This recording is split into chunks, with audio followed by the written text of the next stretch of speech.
message for us who will be attending the Prescott Seventh-day Adventist Church this Saturday.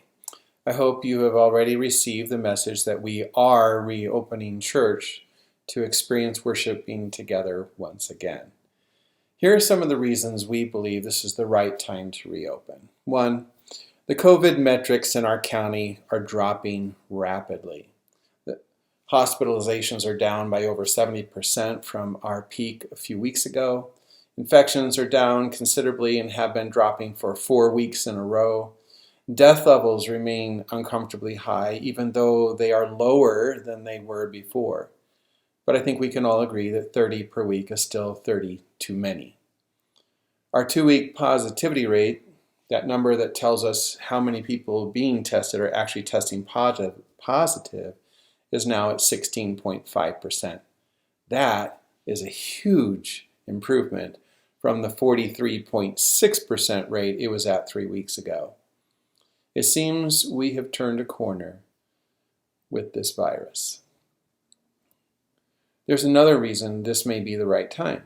Based on the survey we put out last week, our one-question survey, our congregation has somewhere around 70 plus people who have either had COVID and have developed a natural immunity to it or have been vaccinated against it.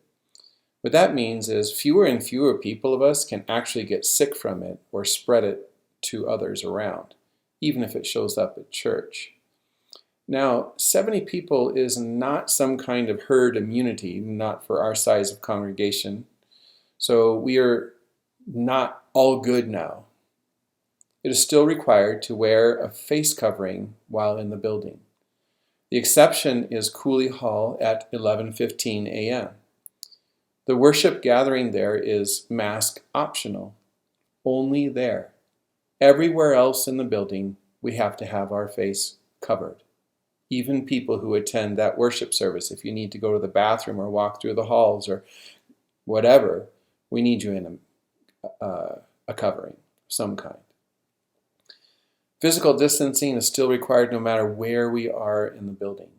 No exceptions. So please, follow these stipulations. Doing so protects a healthy environment for all and enables us to continue to worship together. Not doing so threatens both of these. Reopening our church does not mean that in-person church services are right for everyone. And this is one of the reasons why we continue to offer our messages online on Facebook and YouTube every week, 11 a.m. Some notable examples of people that in-church services might not be suitable for include those who are sick with anything. The counsel is to stay home until you are symptom-free. The elderly, we're not picking on you, okay? But in our county, 98% of those who die from COVID-19 are 55 years and older. Our elderly are simply at greater risk. The rest of us are just getting sick from it. Third example, those with compromised immune systems, and you know who you are.